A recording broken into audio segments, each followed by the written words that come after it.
সুপ্রিয় শিক্ষার্থীবৃন্দ, একাদশ ও দ্বাদশ শ্রেণীর আইসিটি ক্লাসে তোমাদের স্বাগত জানাচ্ছি। গত ক্লাসে আমরা ব্রেক, কন্টিনিউ এবং গো টু স্টেটমেন্ট নিয়ে আলোচনা করেছিলাম। আজকে আমরা সি প্রোগ্রামিং ল্যাঙ্গুয়েজের ফাংশন এই বিষয়টি নিয়ে আলোচনা করব। দেখতে দেখতে এই অধ্যায়ের একদম শেষ অংশে আমরা চলে এসেছি এবং ফাংশন এই বিষয়টি হচ্ছে এই অধ্যায়ের একদম শেষ একটি বিষয় এবং ফাংশন নিয়ে বেশ কয়েকটি উদাহরণ রয়েছে তোমাদের এই বইতে। তো ফাংশন ক্লাসটিকে আমি দুইটি অংশে ভাগ করেছি। আজকে হচ্ছে ফাংশন 1 ক্লাস এবং এই ক্লাসে তোমাদের সাথে এই 21, 22, 23 নম্বর উদাহরণ নিয়ে আলোচনা করব এবং শেষে একটি বোর্ড পরীক্ষার প্রশ্ন সলভ করব। সিলেট বোর্ড 2019 সালের এই প্রশ্নটি আজকে সলভ করে দেব। চলো আমরা কোডিংয়ে চলে যাই।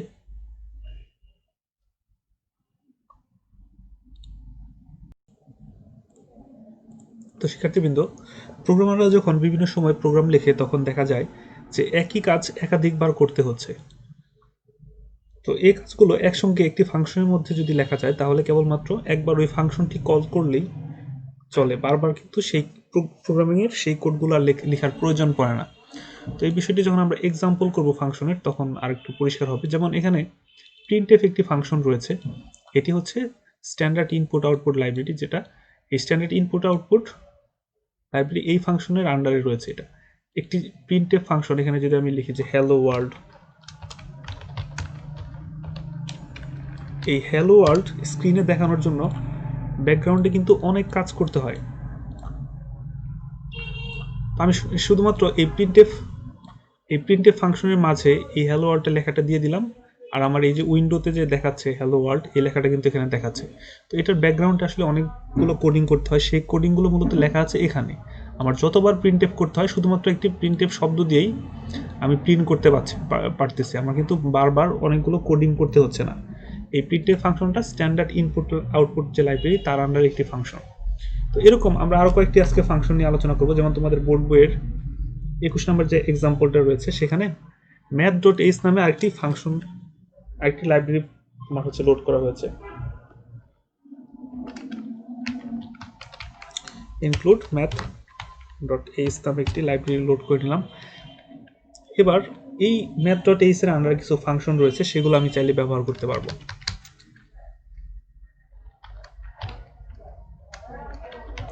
এটা মূলত একটি স্কোয়ার রুট বের করার একটি প্রোগ্রাম।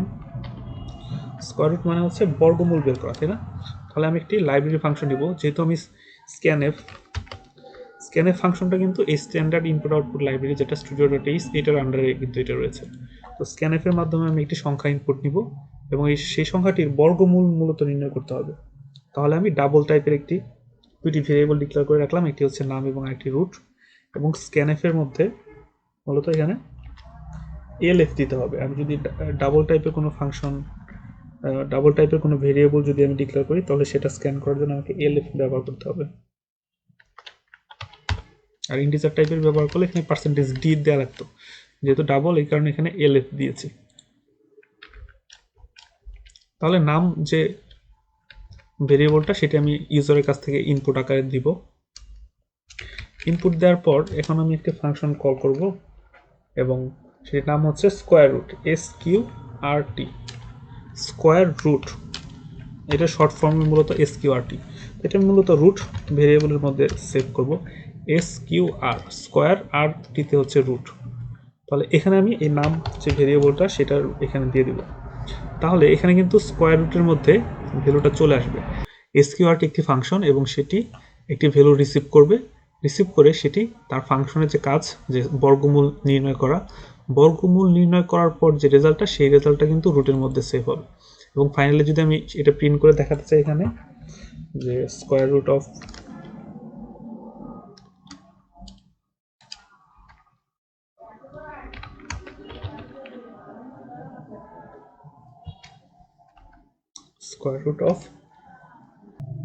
যেহেতু ডাবল টাইপের একটি ভেরিয়েবল ডিক্লেয়ার করেছি সেহেতু আমাকে এখানে এলএফ লিখতে হবে।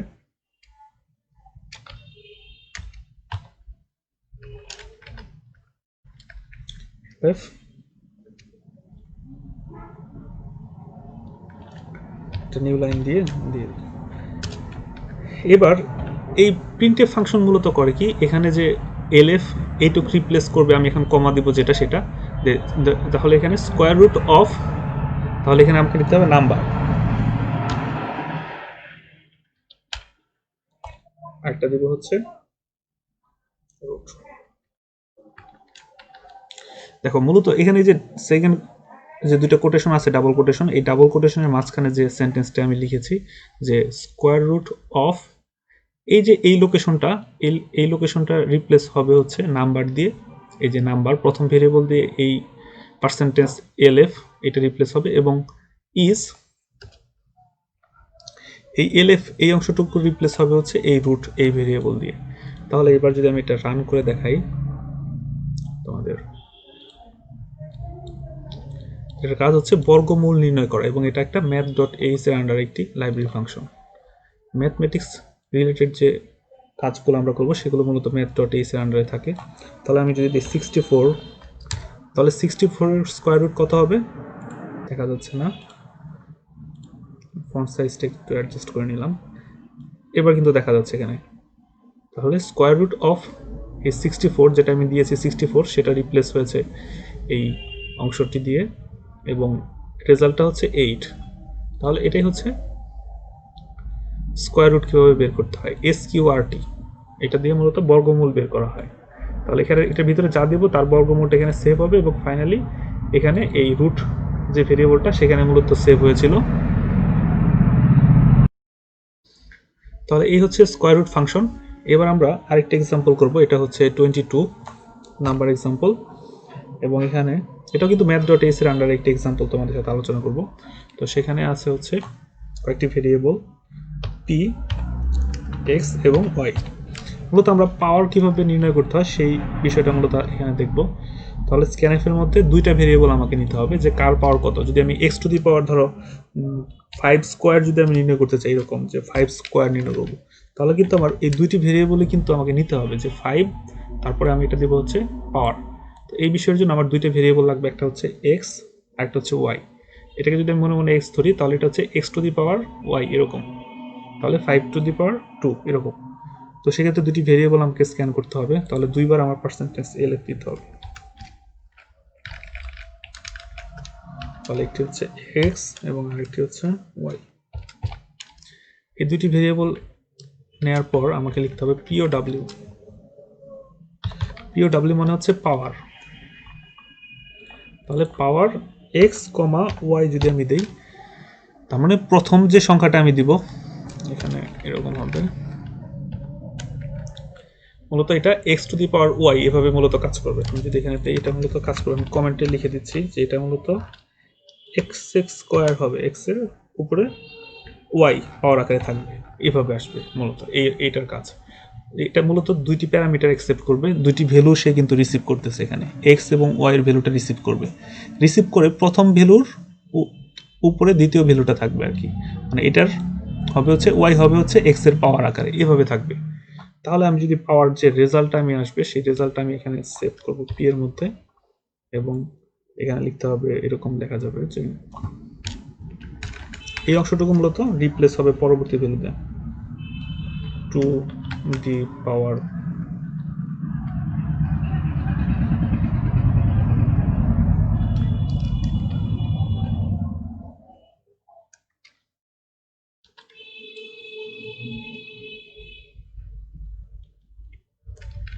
তাহলে প্রথমটা হচ্ছে এক্স, তারপরটা হচ্ছে ওয়াই, তারপরটা হচ্ছে পি। এখানে যদি ক্যাপিটাল পি দেই সব জায়গায় আমাকে ক্যাপিটাল পি দিতে হবে, যেহেতু এখানে স্মল পি দিয়েছি ডিক্লেয়ার করেছি এখানে এখানে এবং এখানে। তাহলে একটা জিনিস একটু ভালোভাবে খেয়াল করো, যেহেতু একটি এই লাইনটি মূলত একটি প্রিন্টএফ ফাংশন, সে করেছে কি তিনটি ভ্যালু প্রিন্ট করেছে, একটা হচ্ছে এক্স, আরেকটি হচ্ছে ওয়াই, আরেকটি হচ্ছে পি। তাহলে এই যে একটি সেন্টেন্স আছে এখান থেকে এই পর্যন্ত, এই পুরো অংশের প্রথম যে এলএফ পার্সেন্টেজ এলএফ এই অংশটুকু রিপ্লেস হবে হচ্ছে এক্স দিয়ে, এক্স এর ভ্যালু দিয়ে আর কি। তো যদি আমি এক্স এর ভ্যালু দিই হচ্ছে 5, এরকম যদি দেই যে 5 স্কোয়ার, তাহলে প্রথমে আসবে এখানে কত 5 টু দি পাওয়ার, এই ওয়াই এর ভ্যালুটা আসবে এখানে 5 টু দি পাওয়ার 2 ইজ কোলনের পরে আসবে হচ্ছে পি মানে রেজাল্টটা। তাহলে 5 স্কোয়ার সমান এখানে কত আসবে 25 আসার কথা, তাই না?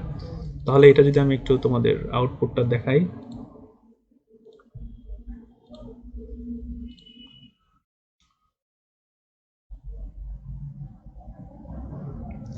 তাহলে আমার কিন্তু যেহেতু এটি একটি ডাইনামিক ভাবে এই কোডগুলো করা হয়েছে, তাহলে আমাকে ওটা বলে দিতে হবে যে 5 প্রথমটা দিব 5, তারপরে হচ্ছে 2, এভাবে দিতে হবে।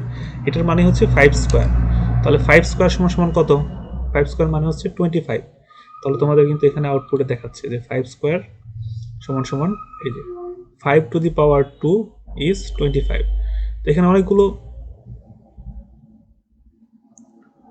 দশমিকের পরে অনেকগুলো ভ্যালু দেখাচ্ছে। তুমি চাইলে এটা চাইলে ইন্টিজার টাইপেরও ডিক্লেয়ার করতে পারো।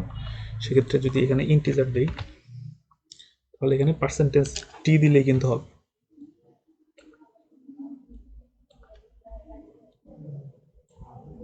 সব জায়গায় পার্সেন্টেজ ডি দিয়ে দিই। তাহলে এবার একটু আউটপুটটি যদি আরেকবার দেখি যে 5 স্কোয়ার সমান সমান এই যে 25, তাহলে 5 two the power 2 is equal to 25। এবার আমি যে কোনো ভ্যালু যদি দেই, যে ধরো 12 স্কোয়ার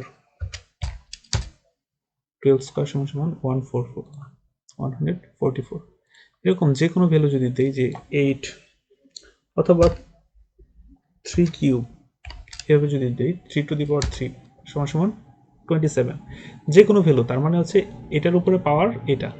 এভাবেই মূলত কাজ করে। তোমাদের বোর্ড পরীক্ষার একটি প্রশ্ন সলভ করে দেবো, সেখানেও কিন্তু এই পাওয়ারের ব্যবহারটি রয়েছে, এবং সেটি হচ্ছে এই প্রথম ভ্যালুটার উপরে দ্বিতীয় ভ্যালুটা পাওয়ার আকারে থাকবে। এই হচ্ছে তোমার এই ম্যাথ.h এই ফাংশনটির আন্ডারে, ম্যাথ.h এই লাইব্রেরিটির আন্ডারে আরেকটি ফাংশন পাওয়ার। তাহলে প্রথমটি ছিল হচ্ছে এসকিউআরটি, কীভাবে বর্গমূল নির্ণয় করতে হয়, স্কোয়ার রুট, এবং এটি হচ্ছে পাওয়ার, পিওডব্লিউ। তো এরকম তোমাদের যে বোর্ড পরীক্ষার যে প্রশ্নটি রয়েছে সেটি তোমাদের সাথে একটু আলোচনা করি। তাহলে বোর্ড পরীক্ষার যে প্রশ্নটি এসেছে সেটি যদি তোমাদের একটু আলোচনা করি, সেটি হচ্ছে প্রথমে ভয়েড মেইন দিয়েছে এখানে। তো আমি চাইলে ভয়েড মেইনও দিতে পারি, চাইলে ইন্টিজার মেইনও দেওয়া যায়। তো ইন্টিজার মেইন দিলে সেক্ষেত্রে অবশ্যই আমাকে এখানে রিটার্ন 0 দিতে হবে। এই ইন্টিজার মানে হচ্ছে এই ফাংশনটি কী টাইপের ভ্যালু রিটার্ন করবে সেটা। যেমন এখানে যে পাওয়ার লিখেছিলাম সে কিন্তু একটি ভ্যালু রিটার্ন করেছে, এটি তোমাদের ডাবল টাইপের একটি ভ্যালু রিটার্ন করে। এই কারণে কিন্তু আমি এখানে এলএফ দিয়ে তোমাদেরকে প্রথমে করেছিলাম, যেহেতু ডাবল টাইপের ভ্যালু রিটার্ন করে এই পি।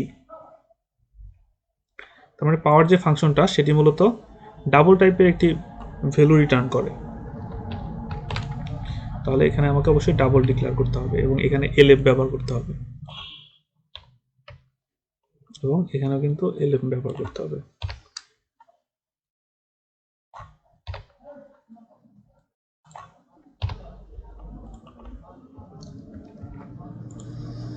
তো তাহলে বোর্ড পরীক্ষার প্রশ্নটি আমরা সলভ করি।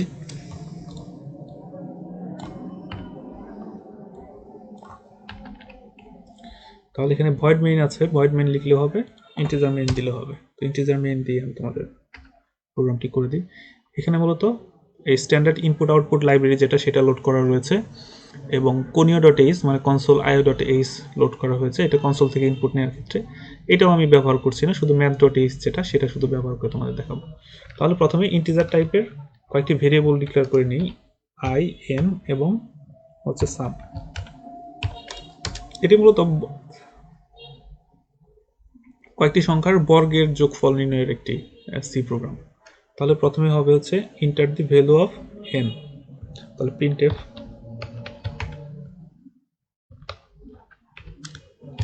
তাহলে ইন্টার অফ এন,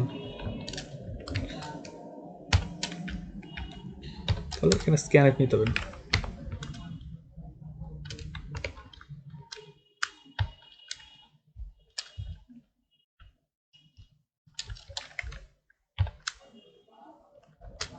তাহলে এন ভেরিয়েবলটা স্ক্যান করব।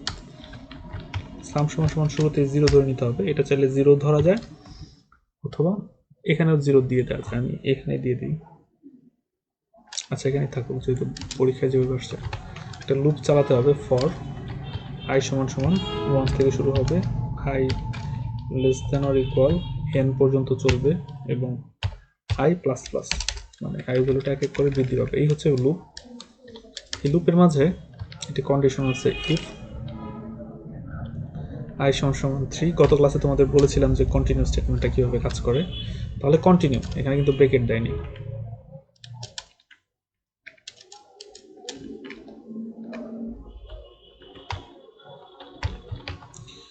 ইফের আন্ডারে যদি মাত্র একটি স্টেটমেন্ট থাকে সেক্ষেত্রে ব্রেকেট না দিলেও হয়, যে কাজটি মূলত এই তোমাদের বোর্ড পরীক্ষার এই প্রশ্নে ছিল। তাহলে আমার যে এখানে লাইনটি রয়েছে সাম সমান সমান সাম প্লাস পাওয়ার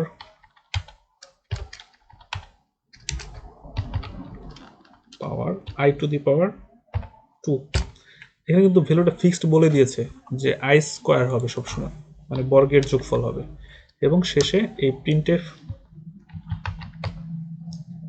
ফাংশনটির মাধ্যমে মূলত রেজাল্টটা প্রিন্ট করে দেখাবে। এখানে কিন্তু সিলেট বোর্ড 2019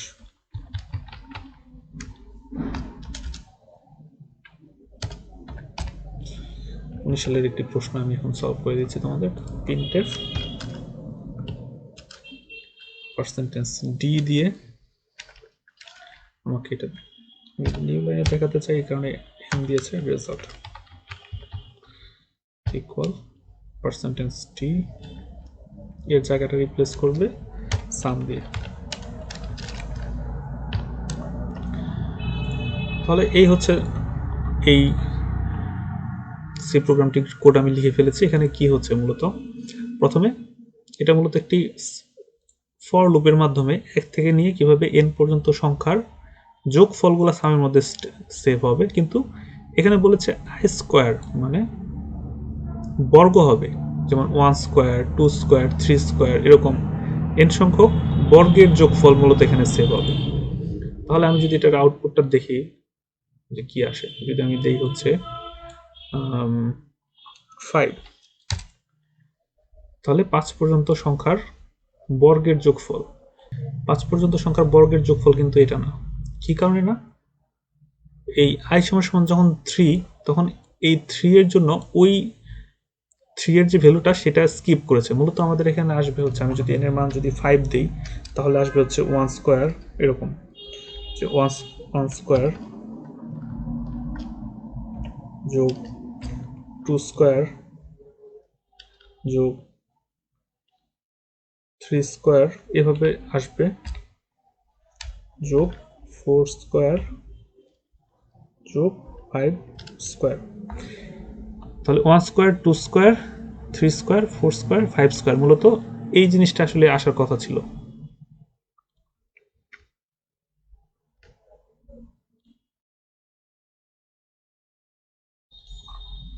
নিচের লাইনে দেখাই যাতে তোমাদের দেখতে একটু সুবিধা হয়। তো মূলত আমি যদি n এর মান 5 দিই এখানে, তাহলে i সমান 1 থেকে শুরু করবে, 1 এর উপরে এটা হচ্ছে স্কোয়ার, এটা সামের সাথে যোগ হয়ে এখানে সেভ হবে। তারপরে 2 স্কোয়ার, এই 3 এর ক্ষেত্রে এটা কন্টিনিউ করবে, মানে 3 এর ক্ষেত্রে আর এই নিচের লাইনে আসবে না। তার মানে এই যে 3 এর ক্ষেত্রে যেটা 3 স্কোয়ার, এই ভ্যালুটা মূলত এখানে অ্যাড হবে না। তো এই কারণে আমার 46 দেখাচ্ছে। দেখো আমি যদি এটা তুলে দিয়ে দেখি তাহলে কিন্তু ঠিকই আমার 55 দেখাবে। এটা যদি আমি আরেকবার রান করে দেখি যে এবার কত দেখাচ্ছে, এবার এর ভ্যালু 5 এর জন্য কিন্তু ঠিকই 55 দেখাচ্ছে।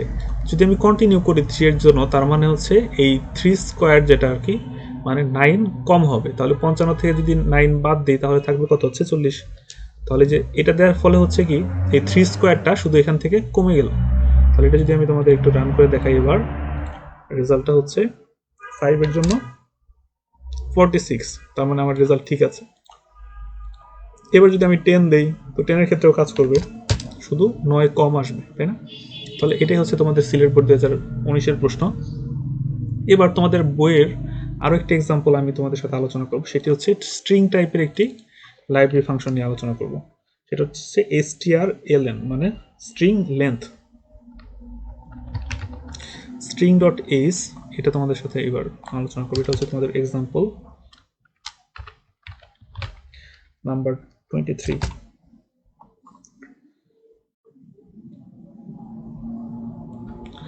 তাহলে এগুলো তুলে দিই। স্ট্রিং টাইপের ভেরিয়েবল যদি আমি স্ক্যান করতে চাই সেক্ষেত্রে আমাকে ক্যারেক্টার টাইপ ভেরিয়েবল ডিক্লেয়ার করতে হবে। 80 ইন্টিজার টাইপের নিলাম একটা লেন্থ। তোমাদের গত একটি ক্লাসে কিন্তু আমি আলোচনা করেছি যে কিভাবে একটি অ্যারের কতগুলো ভ্যালু আছে সেই ভ্যালুটা কিভাবে নির্ণয় করতে হয়, বা একটি নাম যদি কেউ ইনপুট দেয়, যেমন বাংলাদেশ ইনপুট দিল, তাহলে বাংলাদেশে টোটাল কয়টি ক্যারেক্টার আছে এটা কিভাবে দেখানো যায়। তোমাদের যখন অ্যারের ক্লাস নিয়েছিলাম সেখানে কিন্তু আমি এই বিষয়গুলো আলোচনা করেছিলাম। যেহেতু এটি একদম শেষের দিকে কয়েকটি ক্লাস, এই বিষয় নিয়ে আমি আর বিস্তারিত কথা বলবো না। সেটা হচ্ছে ক্যারেক্টার টাইপের নেম নামে একটি অ্যারে ডিক্লেয়ার করলাম যেখানে 80টি ক্যারেক্টার সেভ করা যাবে। তো এখানে মূলত আমি স্ক্যান করব। তো স্ক্যানের পার্সেন্টেজ এটা হচ্ছে এস দিতে হবে। এস কেন? কারণ হচ্ছে স্ট্রিং টাইপের একটি ইনপুট আমি নিতে চাচ্ছি। তাহলে স্ট্রিং টাইপের ইনপুট নিলে এখানে কিন্তু শুধু নেম দিলেই হবে। এখানে এই যে এরকম যে চিহ্নটি ছিল সেই চিহ্নটি দেওয়ার প্রয়োজন নেই। তাহলে এই যে স্ক্যানএফে দিলাম হচ্ছে স্ট্রিং টাইপ। এই স্ট্রিং ডট এইচ এখানে কিন্তু আমি এই লাইব্রেরি ফাংশনটি লোড করেছি, যার ফলে এর আন্ডারে যে ফাংশনগুলো আছে সেটি ব্যবহার করতে পারবো। এতক্ষণ যে ফাংশনগুলো ছিল, তাহলে এতক্ষণ যে ফাংশনগুলো তোমাদের সাথে আলোচনা করেছি সেগুলো হচ্ছে ম্যাথ ডট এইচ এর আন্ডারে ছিল, যেমন পাওয়ার, এসকিউআরটি এগুলো। আর এখন যেটি আলোচনা করছি সেটি হচ্ছে স্ট্রিং ডট এইচ, এই ফাংশনের আন্ডারে, এবং তার একটি হচ্ছে strlen এরকম।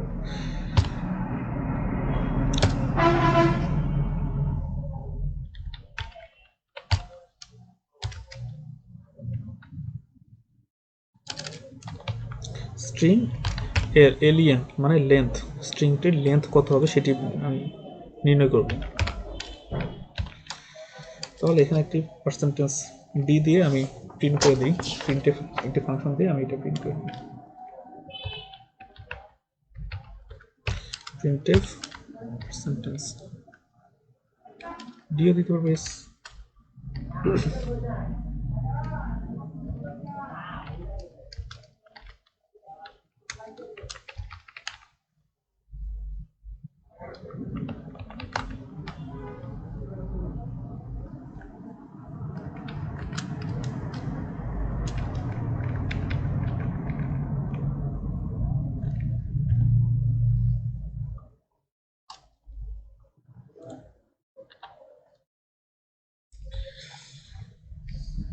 তাহলে আরেকবার একটু তোমাদের যদি বলে নিই, প্রথমে একটি ক্যারেক্টার টাইপের নেম নামে একটি অ্যারে ডিক্লেয়ার করেছি। এখানে এমনি 80 দিয়ে রেখেছি যাতে 80 পর্যন্ত যে কোনো নাম যদি কেউ দেয় বা একটা সেন্টেন্সে যদি কেউ লিখে তার টোটাল কতগুলো ক্যারেক্টার ব্যবহার করেছে সেটি আমি কীভাবে বের করতে পারি। তো টোটাল কতগুলো ক্যারেক্টার ব্যবহার হবে সেই ভ্যালুটা রাখার জন্য আমি ইন্টিজার টাইপের, যেহেতু ক্যারেক্টার সবসময় পূর্ণ সংখ্যা হবে, ইন্টিজার টাইপের একটি ভেরিয়েবল ডিক্লেয়ার করেছি লেন্থ। এটা কিন্তু এবিসিডি যে কোনো কিছু ডিক্লেয়ার করা যেত, আমি লেন্থ নামে ডিক্লেয়ার করেছি, একটি মিনিংফুল একটি নেম দিয়েছি। তো স্ক্যান করলাম, স্ক্যান এফ এর মধ্যে পার্সেন্টেজ এস দিয়ে নেমটা স্ক্যান হবে। তো নেমটা স্ক্যান হওয়ার পর এই নেমটাকে আমি একটি ফাংশনের ভিতরে পাঠিয়েছি, সেটা হচ্ছে strlen মানে স্ট্রিং লেন্থ। তো এটাকে যখন আমি নেমটাকে যখন strlen এর মধ্যে পাঠালাম, সে কি করবে, আমাকে রিটার্ন করবে একটা ভ্যালু, ইন্টিজার টাইপের একটা ভ্যালু রিটার্ন করবে, এবং সেই ভ্যালুটা হচ্ছে এই নেম লেখায় টোটাল কতগুলো ক্যারেক্টার ব্যবহার হয়েছে সেটা আমার সেভ হবে এই লেন্থের মধ্যে। এবং ফাইনালি আমি এখানে কিন্তু প্রিন্ট করব। তার মধ্যে এই যে এস, এই অংশটি রিপ্লেস হবে হচ্ছে নেম দিয়ে। তাহলে যদি আমি বাংলাদেশ লিখি তাহলে বাংলাদেশ হ্যাজ এই লেন্থ ভেরিয়েবলের ভ্যালুটা এই যেখানে এই পার্সেন্টেজ ডি এর জায়গা দিয়ে রিপ্লেস হবে। তাহলে তোমাদের যদি আমি এটা আউটপুটটি দেখাই যে কত আসে, তাহলে বাংলাদেশ লেখায় টোটাল কতগুলো ক্যারেক্টার আছে, টোটাল 10টি ক্যারেক্টার রয়েছে।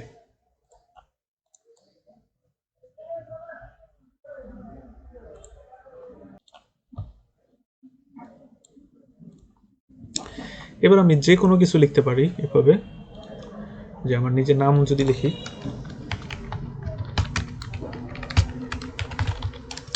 তাহলে মাহবুব হ্যাজ 6 ক্যারেক্টার।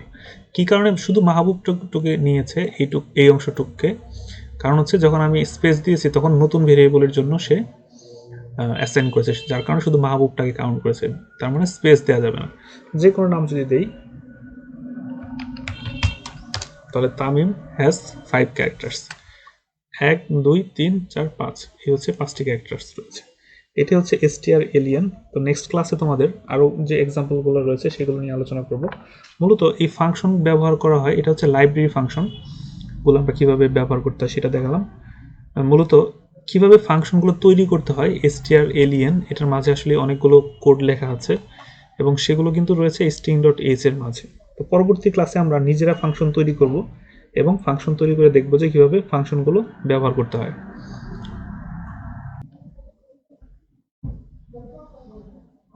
কষ্ট করে সম্পূর্ণ ভিডিওটি দেখার জন্য তোমাদের অসংখ্য ধন্যবাদ। আশা করি পরবর্তী ক্লাসটাও তোমরা দেখবে এবং এই ফাংশন কীভাবে নিজেরা বানানো যায় এবং নিজেরা বানিয়ে কীভাবে ফাংশন ব্যবহার করা যায় সেই বিষয়টি তোমাদের সাথে পরবর্তী ক্লাসে আলোচনা করব। এবং এটি হচ্ছে পরবর্তী ক্লাসটি হচ্ছে আমার এই অধ্যায়ের সর্বশেষ ক্লাস।